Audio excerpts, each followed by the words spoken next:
اللہ الرحمن الرحیم، السلام علیکم۔ آپ دیکھ رہے ہیں پروگرام نقطہ نظر، میں ہوں سلمان حسن، ساتھ موجود ہیں جناب مجیب الرحمان شامی صاحب۔ ناظرین، آج ذوالفقار علی بھٹو جو کہ پاکستان کے پہلے منتخب وزیر اعظم تھے، ان کی 45ویں برسی ہے۔ یہ برسی کیوں مختلف ہے، اس پر جو ہے وہ آج ہم ذرا گفتگو کریں گے اور تاریخ سے کچھ جاننے کی جو ہے وہ کوشش بھی کریں گے۔ شامی صاحب ہمارے ساتھ ہی ہیں۔ شامی صاحب، سر ہم کہہ سکتے ہیں کہ اس لحاظ سے یہ جو برسی ہے مختلف ہے کیونکہ سپریم کورٹ نے ایک ایسا فیصلہ دیا حالیہ دنوں میں جس نے جو مطالبہ تھا پیپلز پارٹی کا کہ جی ان کو فیئر ٹرائل نہیں ملا تھا، وہ عدالت کی طرف سے مانا گیا۔ دیکھیں، ذوالفقار علی بھٹو صاحب کو لاہور ہائی کورٹ نے نواب محمد احمد خان کے قتل کے الزام میں پھانسی کی سزا دی تھی۔ 18 مارچ 1978 5 جج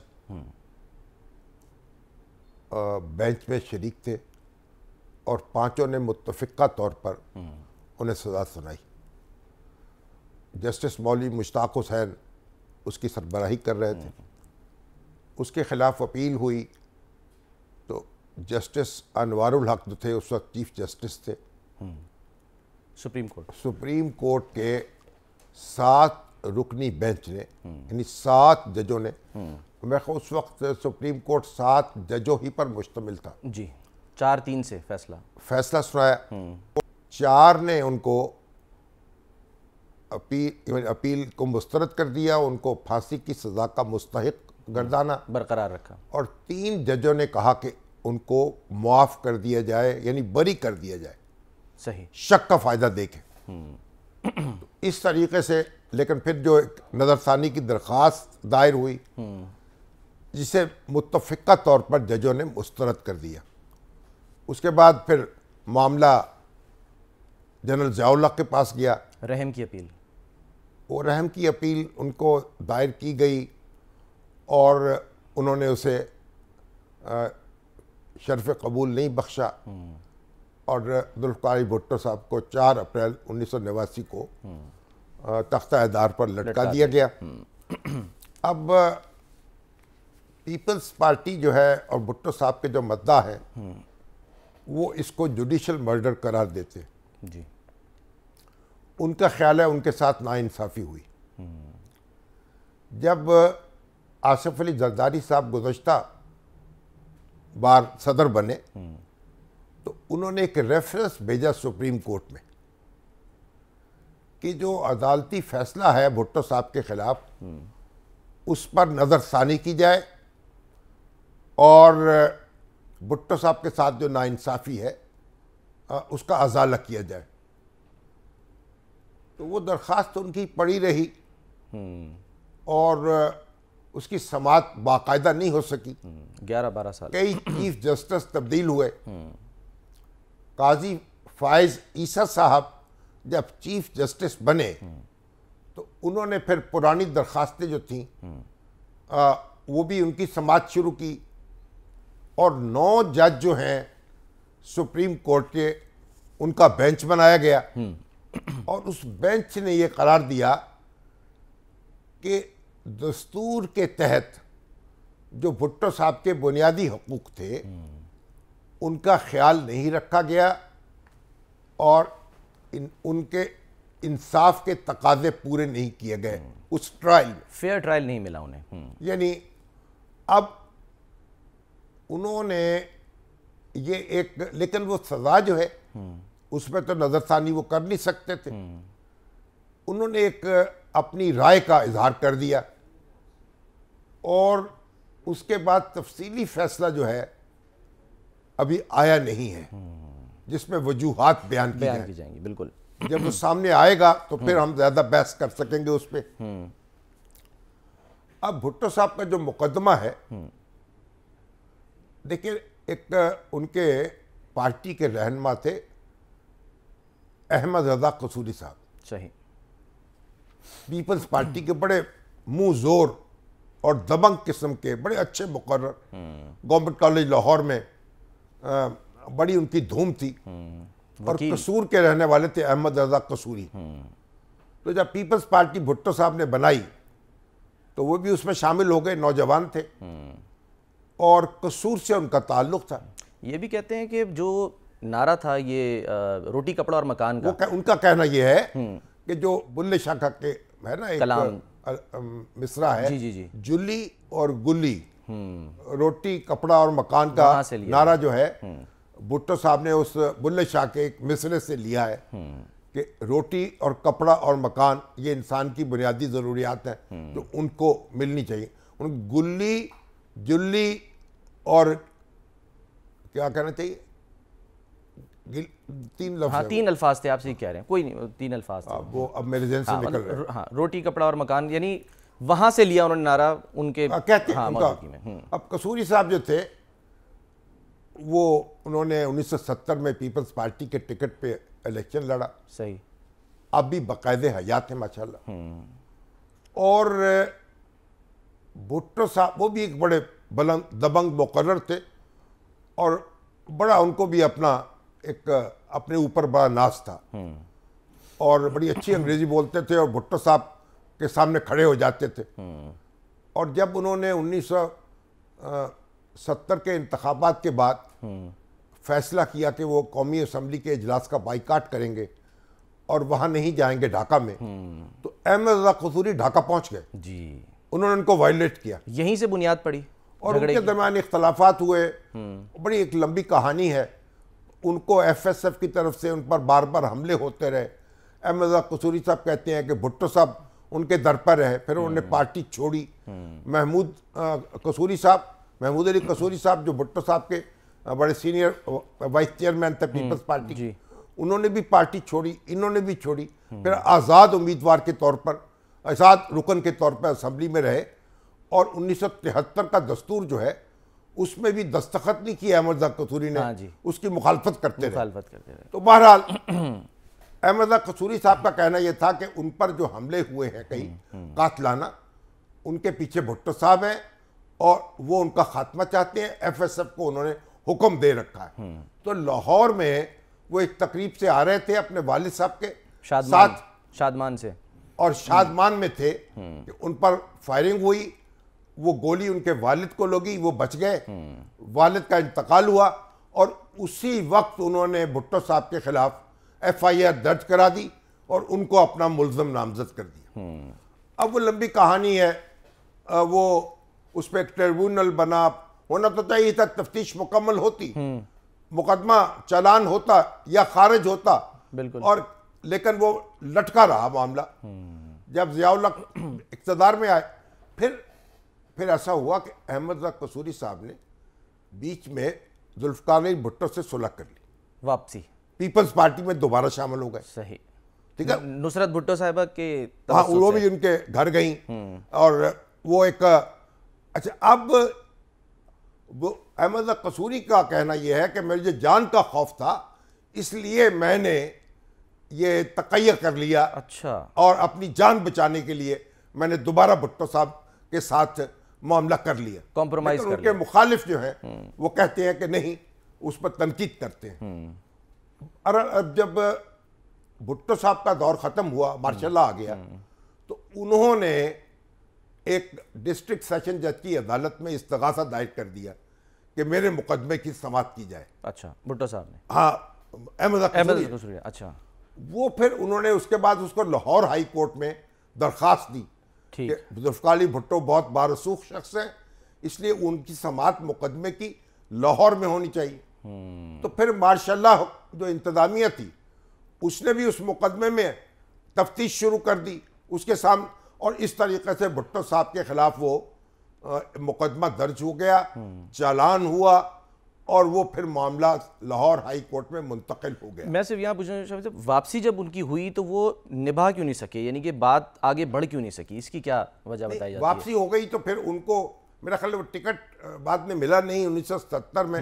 پھر جب بھٹو صاحب کا اقتدار ختم ہو گیا تو پھر واپسی بھی ختم ہو گئی، پھر وہ انہوں نے اپنا راستہ پھر الگ کر لیا. تو ان کا کہنا یہ تھا کہ میری جان خطرے میں ہے، اور جو ان کے مخالف ہیں وہ کہتے ہیں کہ یہ متلون مزاج شخص تھے، انہوں نے جذباتی طور پر ایک ایف آئی آر درج کرا دی، اس وجہ سے ٹکٹ، اس وجہ سے یہ بات نہیں ٹکٹ تو پھر اپنے طور پہ وہ تو الگ کہانی ہے. اچھا، یعنی وہ بہرحال جو کچھ بھی ہے وہ سب ریکارڈ کا حصہ ہے. صحیح. اب بھٹو صاحب پر جو مقدمہ چلا ہے اب اس کی تفصیل ہم جو مولوی مشتاق حسین ہے chief justice Lahore high court اس وقت تھے, وہ 2 مرتبہ بھٹو صاحب نے ان کو چیف جسٹس نہیں بننے دیا. ایک دفعہ جسٹس انوار الحق جب چلے گئے سپریم کورٹ کے جج بن گئے تو ان کی جگہ چیف جسٹس کا تقرر کرنا تھا. جسٹس سردار اقبال اور جسٹس مشتاق حسین 2 سینئر موسٹ جج تھے. صحیح. لیکن ایک ہی دن انہوں نے جوائننگ دی تھی, ایک دن جج بنے. اچھا. اب اس میں سردار اقبال صاحب جو ہیں وہ ان کی عمر میں وہ زیادہ بڑے تھے ان سے, اس لیے ان کو چیف جسٹس بنا دیا گیا, اگرچہ مولوی صاحب سمجھتے تھے کہ ان کو بنانا چاہیے. اچھا. اور پھر جب سردار یہ جو ماشاء اللہ آیا اور پھر انہوں نے 7ویں نمبر پر جو جج تھے چیف جسٹس بنا دیا ان کو اسلم ریاض حسین صاحب. اچھا. بھٹو صاحب جب ماشاء اللہ آیا اور ضیاء الحق کا, اس کے بعد اسلم ریاض حسین پھر قائم مقام گورنر بنائے گئے. اچھا. کیونکہ تمام جو چیف جسٹس تھے ان کو قائم مقام گورنر بنا دیا گیا تھا. ٹھیک. تو پھر مولوی صاحب نے جو چھٹی پہ جا چکے تھے اور انہوں نے اسلم ریاض حسین صاحب کے دور میں عدالت کا کام نہیں کیا, انہوں نے واپس آ گئے وہ چھٹی سے. اچھا. ان کو قائم مقام چیف جسٹس مقرر کیا گیا. ضیاء الحق صاحب نے کیا. ہاں جی. پھر اسلم ریاض حسین سپریم کورٹ چلے گئے اور اس طرح مولوی صاحب جو تھے وہ یہاں کے چیف جسٹس ہو گئے. صحیح. تو 2 بار بھٹو صاحب نے ان کی انا کو ٹھیس پہنچائی. اچھا. تو اب یہ بات ضیاء الحق صاحب کو پتہ تھی تو وہ یہ بھی کہا جاتا ہے کہ جی ہاں ایگزیکٹلی. تو اب جب کہا جاتا ہے کہ ان کو یہ مقدمے کی سماعت نہیں کرنی چاہیے تھی, اس پہ اعتراض کیے بھٹو صاحب اور بار بار ان پہ نوک جھوک ہوتی رہی تاکہ بائیکاٹ کر دیا انہوں نے, عدم اعتماد. لیکن آپ کا جو قانون کہتا ہے کہ اگر آپ کسی جج پہ اعتراض کرتے ہیں کہ آپ سماعت نہیں کر سکتے تو وہ خود فیصلہ کرتا ہے کہ اسے سماعت کرنی چاہیے نہیں. تو مولوی صاحب نے کہا کہ نہیں میں تو سماعت کروں گا. تو بہرحال ایک بات. دوسری بات یہ کہی جاتی ہے کہ بھٹو صاحب کو جو سیشن کورٹ میں مقدمہ نہیں چلا تو ان کو 2 اپیلوں کا حق حاصل تھا. اگر سیشن کورٹ میں مقدمہ چلتا تو لاہور ہائی کورٹ میں ایک اپیل ہوتی, پھر سپریم کورٹ میں دوسری اپیل ہوتی. بالکل. تو ایک حق اپیل کا ان کا ساقط ہو گیا. اس لیے بہرحال مولوی صاحب کا جو کنڈکٹ تھا اس پہ تنقید ہوتی رہی ہے اور پھر انوار الحق صاحب کی صدارت میں یہ معاملہ سنا گیا. اب دیکھیں اس بات پر تو سارے جج متفق ہیں کہ ایف ایس ایف کے لوگوں نے فائرنگ کی. صحیح. ایف ایس ایف کے لوگوں نے ان کو قتل کیا, نواب محمد احمد خان قصوری صاحب, اور مسعود محمود تک تو کڑی پہنچتی ہے جو ڈائریکٹر جنرل تھے ایف ایس ایف. ٹھیک ہے. اور وعدہ معاف گواہ بن گئے. اب یہ 4 جج کہتے ہیں کہ بھٹو صاحب جو تھے وہ معمولی شخص نہیں تھے, وزیر اعظم تھے. اگر وہ بیٹر ہوتے ہیں, اگر وہ جرم اعانت کرتے ہیں تو پھر ان کو کڑی سزا ملنی چاہیے, معاف نہیں کیا جا سکتا. اچھا. اور 3 کہتے ہیں کہ یہ شک کی بنیاد شک ظاہر کرتے ہیں. وہ کہتے ہیں کبھی شہادت موجود نہیں ہے کہ مسعود محمود نے بھٹو صاحب کے حکم پر یہ اقدام کیا اور اس کا حکم دیا. اچھا. اس لیے ان کو بری کر دیا گیا اور شریک ملزم جو ہے اس کو سزا نہیں ہوتی پھانسی کی. بیٹر. اب یہ تنازع تھا, بہرحال وہ پھانسی لگا دیے گئے. اب نظر ثانی کی جو درخواست گئی اس کو 7 ججوں نے متفقہ طور پر مسترد کر دیا. انہوں نے کہا کہ یہ نقطہ جو تھا, ان کے وکیل نے کہا کہ چلیے مان لیا کہ وہ انہوں نے یہ حکم دیا تھا, پھر بھی ان کو پھانسی کی سزا نہیں دی جا سکتی. تو انہوں نے کہا آپ نے دلائل کے دوران تو یہ بات نہیں مانی, اس وقت نہیں کی, اس وقت تو نہیں کہا. اس وقت تو آپ دوسرے رنگ میں دلائل دیتے ہیں. اتنی بڑی بات ہے کہ وہ پوائنٹ ایک ایسا جو اس وقت مس ہو گیا, انہوں نے نہیں دیا. تو بہرحال اب بھٹو صاحب پھانسی لگ گئے. آج اس مقدمے کا جائزہ لیا جا رہا ہے. بڑی دلچسپ بات یہ ہے کہ مولوی مشتاق حسین اس کے بعد ان کی ٹھن گئی جنرل ضیاء الحق سے. اچھا. اور انہوں نے الیکشن کی تاریخ لینے کے لیے ایئر مارشل اصغر خان نے ایک درخواست دائر کی تحریک استقلال والی لاہور ہائی کورٹ میں. اس کی سماعت کر رہے تھے مولوی مشتاق حسین اور بار بار حکومت سے پوچھتے تھے کہ تاریخ دیں, پوچھ کے آئیں اپنے حکام سے. اچھا. اور مقدمے کی سماعت ختم کر لی, فیصلے کا اعلان نہیں کیا, فیصلہ محفوظ کر لیا. بس یہی ان کا زوال کا باعث بن گیا. جنرل ضیاء الحق نے ان کو فوری طور پر مقرر کر دیا سپریم کورٹ کا ایڈ ہاک جج, اور بینچ ٹوٹ گیا اور فیصلہ نہیں دے سکا. وگرنہ مولوی مشتاق حسین الیکشن کی تاریخ دینا چاہتے تھے. اچھا. مگر وار پہلے مارشاء اللہ نے کر دیا. اس کے بعد وہاں پہنچے وہ, تو جنرل ضیاء الحق نے پی سی او جاری کیا 1981 میں. اچھا. اس میں مولوی مشتاق حسین سے حلف نہیں لیا, باہر رکھا ان کو, اور وہ باہر رکھا اور وہ ریٹائر ہو گئے اور گھر چلے گئے. جو چیف جسٹس انوار الحق تھے انہوں نے پی سی او کے تحت حلف اٹھانے سے انکار کر دیا, سپریم کورٹ کے چیف جسٹس, اور وہ بھی اپنے گھر چلے گئے. گویا انہوں نے, اب یہ کہتے ہیں دیکھیں ماشاء اللہ یہ دونوں جج جو تھے یہ بڑے دیانتدار جج مشہور تھے.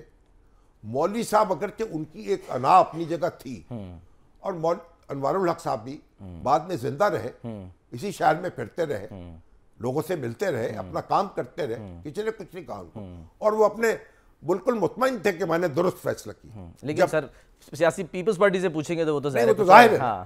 لیکن میں یہ عرض کر رہا ہوں کہ جج کو تو فیصلہ کرنا ہوتا ہے, لیکن انوار الحق صاحب نے حلف اٹھانے سے پی سی او کے تحت انکار کیا اور ججی چھوڑ دی.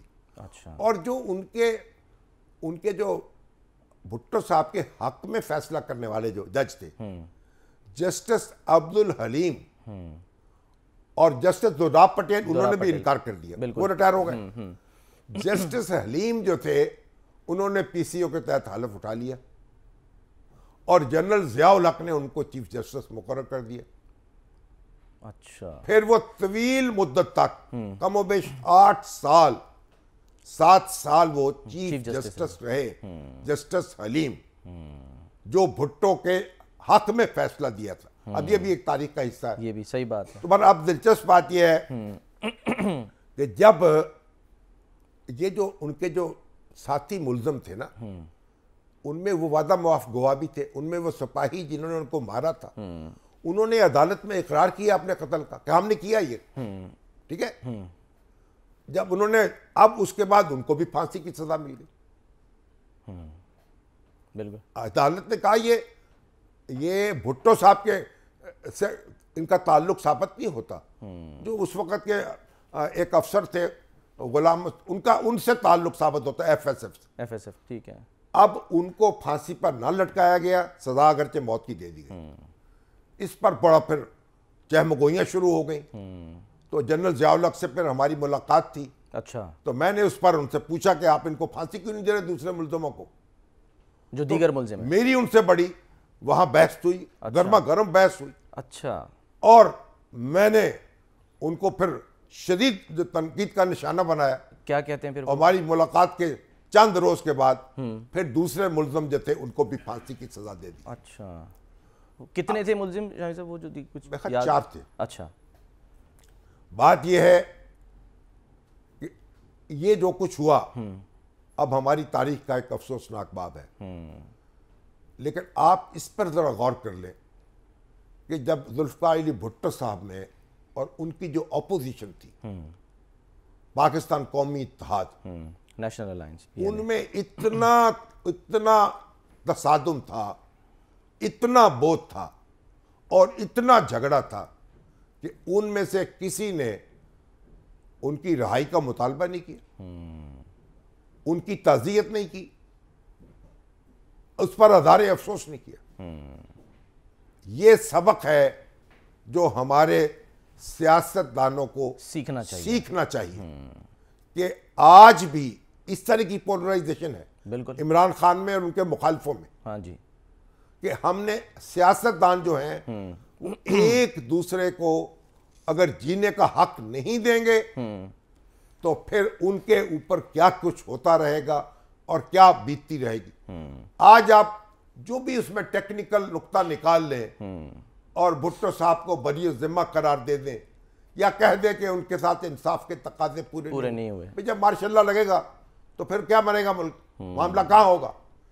لیکن بنیادی بات یہ ہے کہ بھٹو صاحب جو ہیں اور اپوزیشن جو ہے وہ ایک دوسرے کے خون کے پیاسے بن چکے تھے اور اسی لیے ان کو تختہ دار پہ لٹکنا پڑا, وگرنہ پوری قوم جو تھی اس کو کھڑے ہو جانا چاہیے تھا. یہ کیا بات ہوئی؟ بالکل کوئی نہیں اٹھا. ٹھیک ہے سر, لیکن جو ظاہر ہے یہ تو بڑی تفصیل سے آپ نے بتائی, لیکن وہ شعر بھی تو انہی کے لیے کہا گیا نا کہ جس دھج سے کوئی مقتل میں گیا وہ شان سلامت رہتی, یعنی وہ استعمال کرتے ہیں نا, استعمال کرتے, ٹھیک ہے. اور وہ یہ کہتے ہیں کہ جی پھانسی کے پھندے پہ گئے, دیکھیے فنش اٹ, تارا مسیح کو کہتے ہیں. اور نہیں وہ اب جو کچھ بھی ہوا اب ہمیں اس پہ کوئی مسرت نہیں ہے, اظہار نہیں, مسرت کا اظہار نہیں کر سکتے, افسوس کا اظہار کریں گے.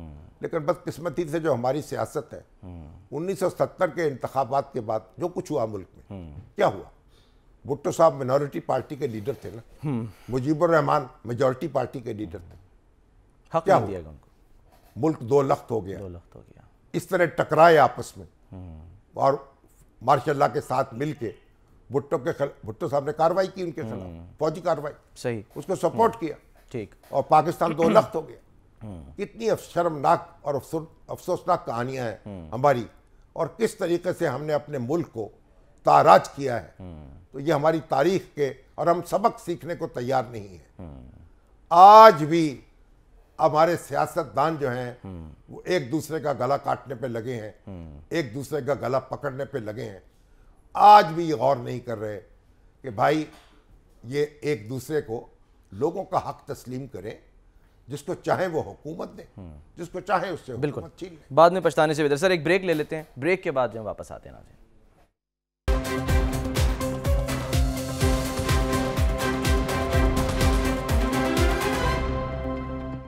ویلکم بیک جی. سابق خاتون اول بشرا بی بی کی طرف سے شکایت سامنے آ رہی تھی کہ انہیں زہر دیا گیا ہے, ٹوائلٹ جو کلینر ہے وہ ان کے کھانے کی کسی اشیاء میں جو ہے وہ ڈالا گیا ہے. تو آج ان کا معائنہ ہوا, طبی معائنہ, اور وہ کیا ہے ڈاکٹر عاصم یوسف صاحب نے. شامی صاحب گیسٹرو انٹرولوجسٹ اور چیف میڈیکل آفیسر ہیں شوکت خانم ہاسپٹل کے, جی ہمارے ساتھ ٹیلی فون لائن پر موجود ہیں. ڈاکٹر صاحب السلام علیکم. وعلیکم السلام. ڈاکٹر صاحب آج آپ نے بشرا بی بی صاحبہ کا معائنہ کیا, تو ان کی صحت کیسی ہے؟ کیا عمران خان صاحب کا معائنہ بھی کیا؟ نہیں جی, عمران خان صاحب کا میں انشاءاللہ ہفتے والے دن کروں گا. ٹھیک. آج میں بشرا بی بی کو ملا اور ان کے ساتھ بات بھی کی, معائنہ بھی کیا ان کا. اچھا, تو کیسی طبیعت ہے ان کی, اور ان کی شکایات جو ہیں اس میں کتنا وزن ہے؟ جی سو ان کی طبیعت تو ان کے اپنے کہنے کے مطابق بالکل ٹھیک ہے. ان کو 2 مہینے پہلے وہ بتاتی ہیں کہ رفلی 2 مہینے پہلے ان کو اچانک کھانے کے بعد طبیعت کافی خراب ہوئی تھی, منہ میں جلن ہوئی تھی, کھانے کی نالی میں معدے میں جلن ہوئی تھی, اور تقریباً 2 ہفتے تک ان کی طبیعت خراب رہی تھی, جس میں وہ صحیح کھانا نگل نہیں پا رہی تھیں, اور کچھ وزن بھی کم ہوا تھا ان کا. لیکن اب یہ سمٹمز تقریباً سارے سیٹل ہو گئے ہیں. تھوڑا سا وزن ابھی بھی ان کا کم ہے, اور ابھی بھی وہ تھوڑی کم مقدار میں کھانا کھا پا رہی ہیں, بٹ اس کے علاوہ اور وہ جلن وغیرہ ساری کافی بہتر ہو چکی ہے. تو جب وہ تو گھر پہ قید ہیں, تو کھانا وہ اپنا خود بنواتی ہیں یا ان کو یہ جیل کے لوگ سب جیل جو بنائے وہاں اس کے حکام؟ مجھے اس کا پتہ نہیں جی کہ ایگزیکٹلی کون پکاتا ہے. آئی نو کہ وہیں پہ پکتا ہے, بٹ مجھے ڈیٹیلز نہیں پتا کہ کون پکاتا ہے. ڈاکٹر صاحب آپ کہہ رہے ہیں 2 مہینے پہلے, تو کیا ان کے خون میں ایسے ذرات موجود ہوں گے جن کا اب اگر ٹیسٹ ہو تو پتہ لگ سکے کہ ہاں جی واقعی ان کو ایسا کوئی یعنی کیمیکل یا زہر دیا گیا؟ سو آئی تھنک یہ کافی ان لائکلی ہے کہ اب کچھ پتہ چل سکے. اس وقت میں نے نہیں دیکھا تو میں ایگزیکٹلی نہیں بتا سکتا کہ اس وقت کیا کیفیت تھی, لیکن اگر کوئی ون آف اگر کوئی چیز غلطی سے ان کے کھانے میں تھی, یا چاہے مرچ مسالے سے ہی طبیعت خراب ہوئی ہے, تو اب کوئی نہیں بتا سکتا اتنی دیر بعد.